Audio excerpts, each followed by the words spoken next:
Hello friends, myself Mr. Mrinal R. Patel, working as a lecturer in Mechanical Engineering Department from Vallabhbudhi Polytechnic, Navsari. Today I will discuss about the examples of combined direct and bending stresses, example number 9, 10, 11, 12 for the subject strength of materials, subject code 333-1904. So let's start with the example number 9. Here one example is given.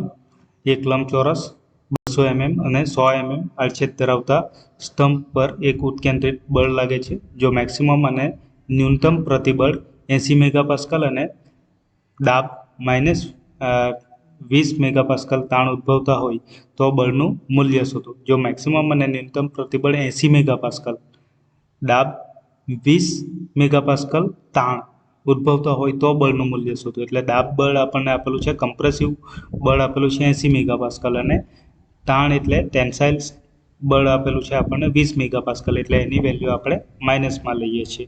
બરાબર છે. તો -20 newton પર mm square, મેગાપાસ્કલ એટલે newton પર mm square. તો આ કમ્પ્રેસિવમાં છે એટલે પ્લસ લીધું છે અને આ ટેન્સાઇલમાં છે એટલે માઇનસ લીધું છે. તો હવે આપણે શોધવાનું શું છે? બળનું મૂલ્ય શોધવાનું છે. એટલે પી વેલ્યુ આપણે ફાઇન્ડ કરવાની છે. હવે આ બે વેલ્યુ આપણને આપેલી છે, એપ્સાઇલોન મેક્સિમમ અને એપ્સાઇલોન મિનિમમ. એટલે એના માટેના આપણે ઇક્વેશન લખી દઈશું. તો એપ્સાઇલોન મેક્સિમમ આપણું શું થશે? તો ડાયરેક્ટ સ્ટ્રેસ પ્લસ બેન્ડિંગ સ્ટ્રેસનો સરવાળો, અને એ બેનો તફાવત લઈએ તો એપ્સાઇલોન મિનિમમ કહેવાશે. તો હવે આની અંદર આપણે વેલ્યુ મૂકી દઈશું, આ 80 અને આ -20, અને પછી એનો સરવાળો કરીશું. એટલે આ પ્લસ માઇનસ કેન્સલ થઈ જશે. 80માંથી 20 જાય એટલે 60, અને આ 2 વખત એપ્સાઇલોન 0 છે એટલે 2 એપ્સાઇલોન 0, એટલે એપ્સાઇલોન 0 30 ન્યૂટન પર mm સ્ક્વેર આવે છે. હવે એપ્સાઇલોન 0 એટલે આપણે કેટલો લઈએ છીએ? ડાયરેક્ટ સ્ટ્રેસ એટલે લોડ ઓપન એરિયા. તો P/A લઈશું આપણે.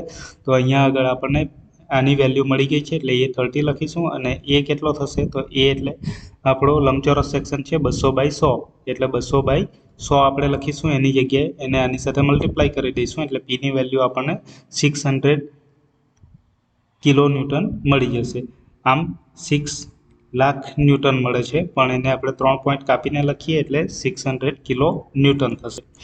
એવું આપણે લઈએ તો 400/400 mm આડછેદ ધરાવતા સ્તંભ પર બે સરખા બિંદુ ભારો આડછેદની મધ્યમાં અને બીજો સ્તંભની ધાર પર લાગે છે.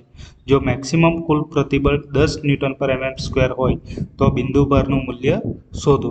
એટલે આ પોઈન્ટ લોડ કેટલો છે તે આપણે ફાઇન્ડ કરવાનું છે. એક અહીંયા સેન્ટરમાં લાગે છે અને એક અહીંયા ધાર પર લાગે છે.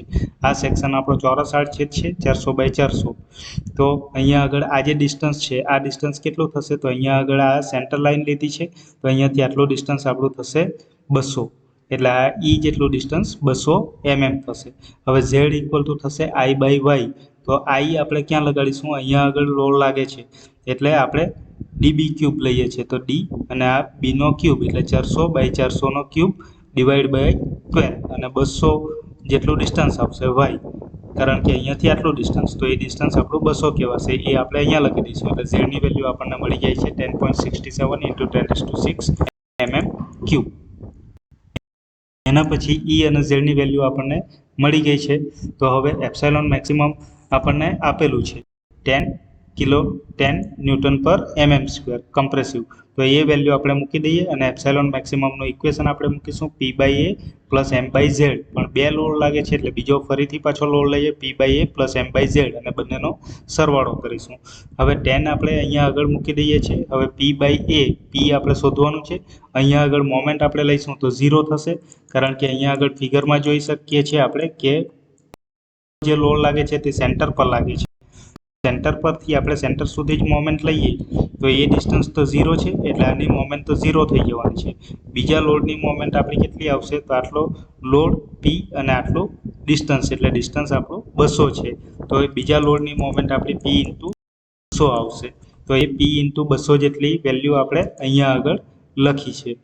બરાબર છે. એટલે કે અહીંયા આગળ આની મોમેન્ટ આપણી એટલી આવે છે. હવે આ વેલ્યુ તો અહીંયા આગળ 0 થઈ જાય છે, m 0 થઈ જાય એટલે આ તો 0 થઈ જાય છે, અને એઝ ઇટ ઇઝ લખી દઈએ. આને પણ અત્યારે એઝ ઇટ ઇઝ લખી દઈએ. તો અહીંયા આગળ કેટલું થશે? તો આને આપણે આ ટર્મ તો 0 છે, આ P/A + P/A એટલે 2P/A થશે પ્લસ M/Z થશે. હવે બીજા લોડની મોમેન્ટ આપણે જોઈ ગયા પી ઇન્ટુ 200 થાય છે એટલે એટલી વેલ્યુ આપણે એમની જગ્યાએ લખી દઈશું. ઝેડની વેલ્યુ આપણે ફાઇન્ડ કરી ગયા છે 10.67 ઇન્ટુ 10⁶. અહીંયા આગળ 2p જ લખીએ છીએ, પીની વેલ્યુ ફાઇન્ડ કરવાની છે અને એરિયા થશે આપણો 400 ગુણ્યા 400. હવે ફક્ત અનનોન પેરામીટર એક જ છે આપણી પાસે પી, એટલે આને સાદુરૂપ આપીશું એટલે પીની વેલ્યુ આપણને મળી જશે 320,512.83 ન્યૂટન અને 3 પોઈન્ટ કટ કરીને લખીશું એટલે કિલો ન્યૂટનમાં આન્સર આપણે લખી શકીએ પી ઇક્વલ ટુ 320.51 કિલો ન્યૂટન. અહીંયા આગળ આપણે સાઈડ પર જે લીધું છે તે દર્શાવ્યું છે. ઇસેન્ટ્રિસિટી આપણે 0 લીધી છે, શાના માટે? સેન્ટ્રલ લોડ માટે, એટલે મોમેન્ટ પણ એની 0 થઈ જાય છે, એટલા માટે A0 આપણે અહીંયા લીધો હતો. હવે આના જેવો એક બીજો એક્ઝામ્પલ આપણે લઈએ તો 200/800 mm માપ ધરાવતા એક પોલો મેશનરી પિયર 150 mm જાડાઈ ધરાવે છે. હવે અહીંયા આગળ આપણને થિકનેસ જે છે તે 150 mm આપેલી છે અને આ જે છે તે 200/800 mm નો એક ક્રોસ સેક્શન ધરાવતો પિલર આપેલો છે અને જાડાઈ જે છે તે 150 mm છે, એટલે અહીંયાથી આ અંતર જે છે તે આપણું 150 mm છે બધી બાજુએ. એટલે અંદરનું માપ કેટલું થશે? તો આ આપણું 800 હોય તો એમાંથી આ બાજુથી 150 અને આ બાજુથી 150 માઇનસ કરી નાખીએ એટલે અંદરનું માપ આપણું 300 રહેશે. 300 જેટલો માઇનસ કરીશું એટલે 500 રહેશે અને આ બાજુથી 15 અને આ બાજુથી 15 એટલે આટલું 30 જેટલું અંતર આપણે આ 200 માંથી માઇનસ કરીશું એટલે વચ્ચેનું અંતર 300 જેટલું અંતર માઇનસ કરીશું 200 માંથી એટલે આ વચ્ચેનું અંતર 900 રહેશે એટલે અંદરનો સેક્શન આપણો 900/500 mm નો થશે. હવે 200 mm ની બાજુને છેદતા પ્લેન પર ભૌતિક અક્ષથી 100 mm ની ઉત્કેન્દ્રતાએ 200 કિલોન્યુટનનો લોડ લાગે છે. આડછેદમાં ઉત્પન્ન થતા મેક્સિમમ અને ન્યૂનતમ પ્રતિબળ શોધો. હવે 200 mm નો લોડ લાગે છે પણ ક્યાંથી લાગે છે? તો 200 mm ની બાજુને છેદતા પ્લેન ઉપર. તો 200 mm ની બાજુ તો આપણી આ છે, એને છેદતા એટલે કે એને બે સરખા ભાગ કરતા પ્લેન પર, એટલે આ પ્લેન પર લોડ લાગે છે અને એ કેટલો લાગે છે? તો 100 mm ની ઉત્કેન્દ્રતાએ 200 કિલોન્યુટનનો લોડ લાગે છે.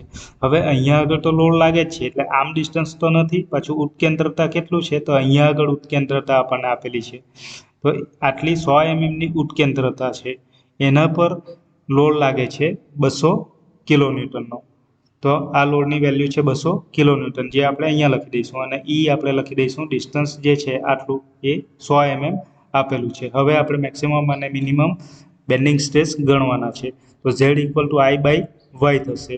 તો I/Y કેટલું થશે? તો આના માટે આપણે લઈશું BD3/12. હવે અહીંયા આગળ લોડ આના પર લાગે છે y એક્સિસ પર, એટલે આપણે BD3/IXX ફાઇન્ડ કરીશું. BD3/12 લઈશું એટલે 1200 ઇન્ટુ 800³ / 12 અને બીજો સેક્શન પણ છે અહીંયા લંબચોરસ હોલો સેક્શન છે એટલે આ પણ આપણે માઇનસ કરવું પડે અંદર, એટલે -900 ઇન્ટુ 500³ / 12 થશે. ડિવાઇડેડ બાય y એટલે 400 જેટલું અંતર થશે. અહીંયાથી મેક્સિમમ અંતર આનું કેટલું થશે? તો આ 800 mm છે એટલે અહીંયાથી આ થશે આપણું 400 જેટલું અંતર થશે. તો એટલું 400 જેટલું અંતર આપણે અહીંયા આગળ લખી દઈએ છીએ અને એ ફાઇન્ડ કરીશું એટલે આટલો આન્સર આપણને mm³ મળશે. હવે એરિયા ફાઇન્ડ કરીશું તો લંબચોરસના એરિયા માટે લંબાઈ ગુણ્યા પહોળાઈ અને એમાંથી આ અંદરનો લંબચોરસ છે એને માઇનસ કરીશું લંબાઈ ગુણ્યા પહોળાઈ એટલે આપણો આન્સર આવશે 510000 mm² એટલો એરિયા આવશે. હવે ઝેડની વેલ્યુ અને એની વેલ્યુ પણ મળી ગઈ છે એટલે આપણે એપ્સાઇલોન મેક્સનું ઇક્વેશન લખી દઈશું P/A + M/Z. પીની વેલ્યુ ઓલરેડી આપણને આપેલી છે 200 ઇન્ટુ 10⁻³ ન્યૂટન થશે. એની વેલ્યુ આપણે ફાઇન્ડ કરી ગયા એ મૂકી દઈશું, ઝેડની વેલ્યુ અહીંયા ફાઇન્ડ કરી ગયા એ વેલ્યુ અહીંયા મૂકી દઈશું અને એમ કેટલો થશે?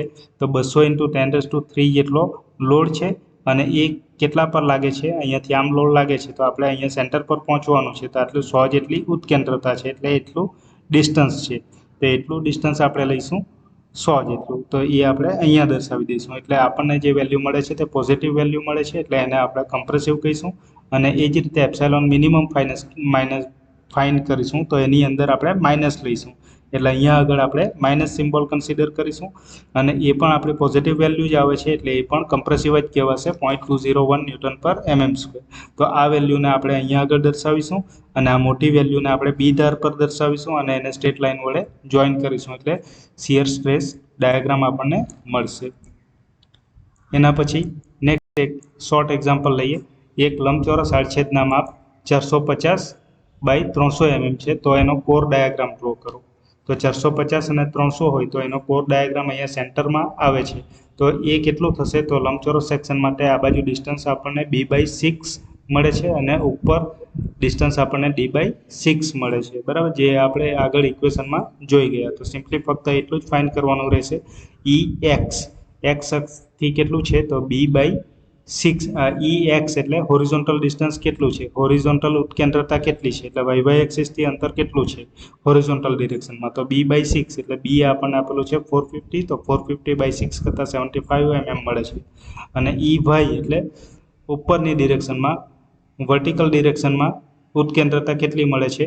તો d/6 આપણે લઈએ છીએ. તો d આપણને આપેલું છે 300, તો 300/6 કરીશું એટલે 50 mm મળશે. તો અહીંયાથી આટલું d/6 અને આટલું b/6 એટલું અંતર રાખીને આપણે અહીંયા આગળ કોર દર્શાવી દઈશું અને વચ્ચેના ભાગમાં સેક્શન લાઇન દર્શાવી દઈશું. Thank you.